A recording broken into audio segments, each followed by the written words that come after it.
This video is meant to give you a little glimpse of what we mean when we talk about the symmetry of tiling patterns. So the first thing I'm going to do is just get a few terms down. I'm going to start by putting down the tiling with squares.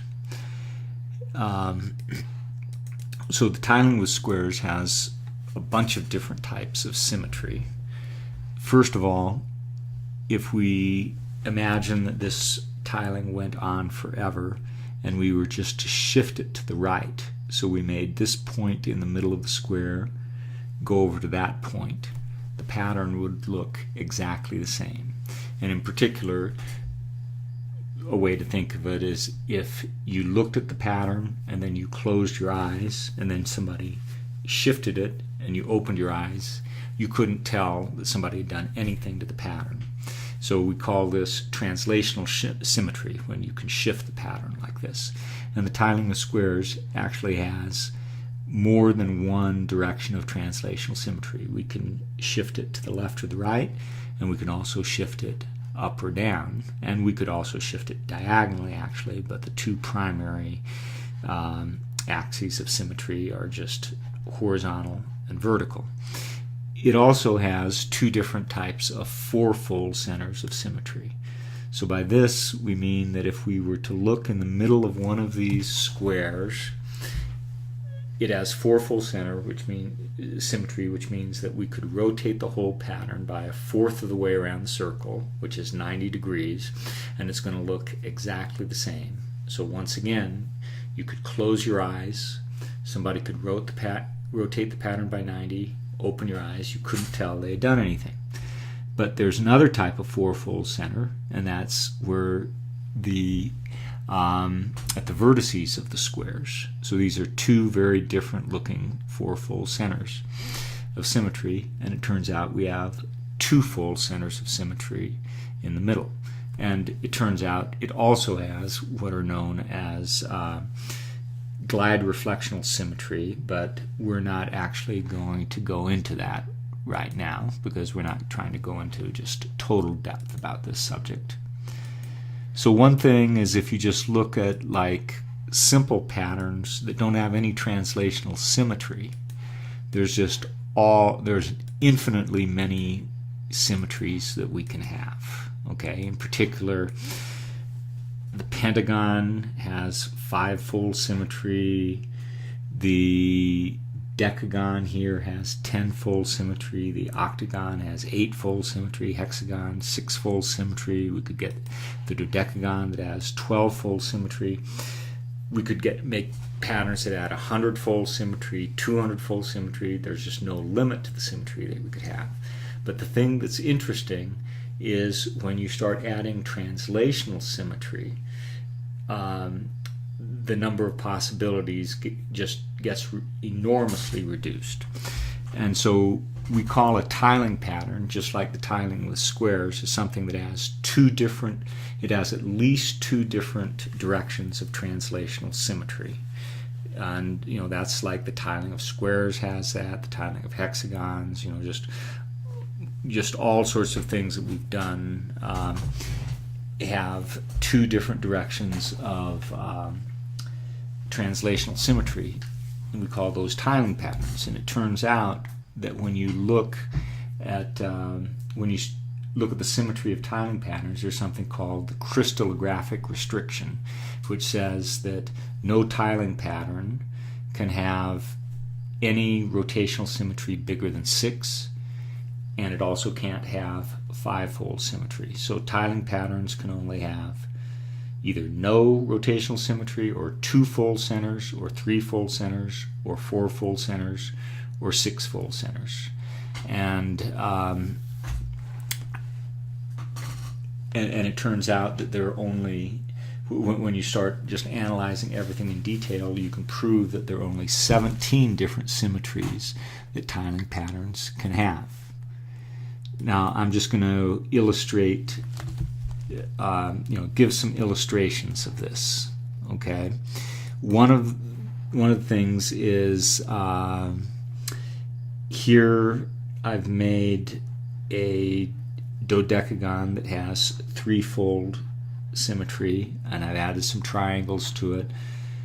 And then this, we can just tile with this using one of the Archimedean tilings. And when we do that, we get this tiling pattern. And in terms of the symmetry, this is kind of a difficult thing to look at, but one thing is this is a threefold center of symmetry here. So if we were to actually rotate the whole pattern about this by a third of the way around the circle, which is 120 degrees, it would look exactly the same. It turns out we can find another one right here. There's another threefold center of symmetry that looks very much different than that first one that we found. And here's a third type of center of threefold symmetry. So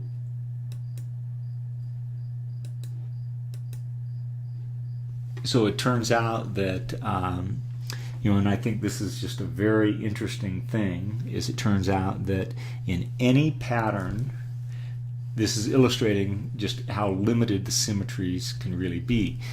In any pattern, if you find a center of threefold symmetry, and it turns out if we suppose there aren't any sixfold centers either in the pattern, then you can always overlay a tiling of hexagons over the pattern so that in the middle of the hexagons you will find a threefold center of symmetry, and at the vertices of the hexagon you will find other threefold centers of symmetry, and they will alternate between two different types. So here we have one of our centers, threefold centers, then this is our second type, back to our first type, our second type, first type, second type, and then the third type in the center.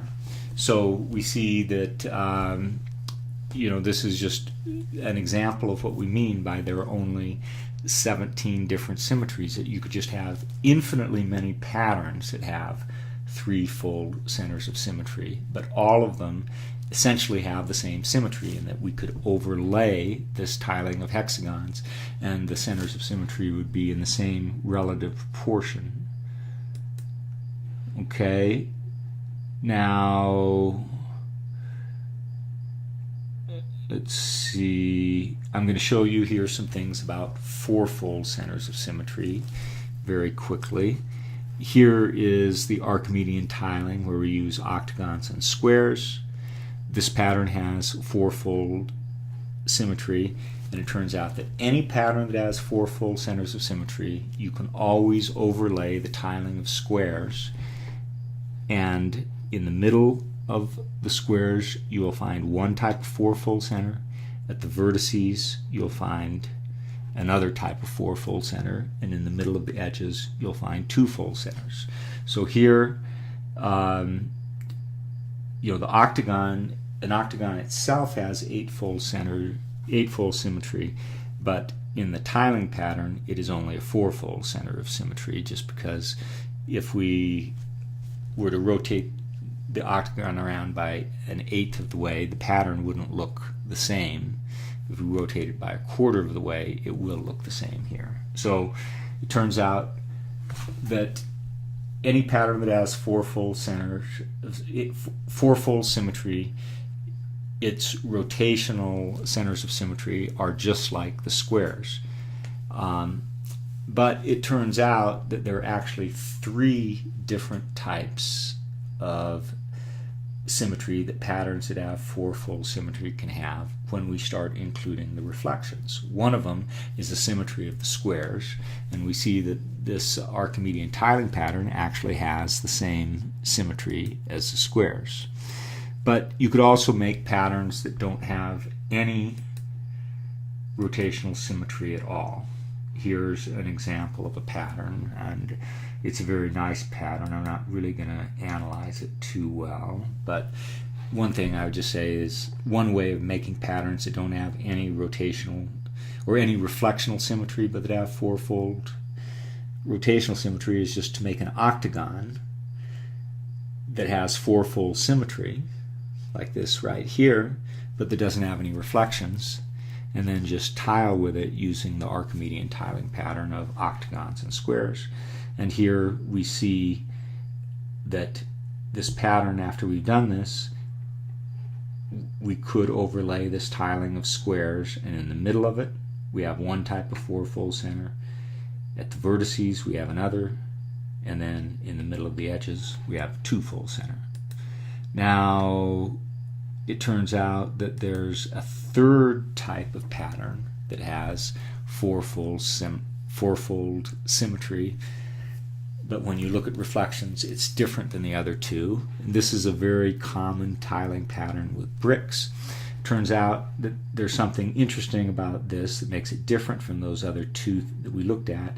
We can overlay this tiling with squares, but it turns out that the two different types of fourfold centers, here's a fourfold center of symmetry where we see the brick surrounding this, and here the brick surrounding this point. It turns out they look a lot like each other. They're mirror images of each other. So patterns like this, the fourfold centers of symmetry, are actually mirror images of each other. And there's another thing, is that patterns like this will have reflections in them, but the reflections do not pass through the fourfold centers of symmetry. They pass through the twofold centers of symmetry. So, there's a very subtle difference between this and the tiling with squares, for example.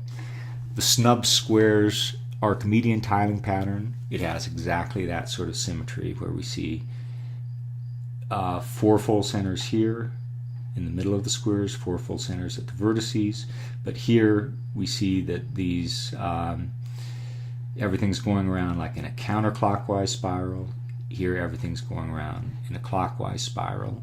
And here is just another example. This is one of the Islamic tiling patterns, and it also has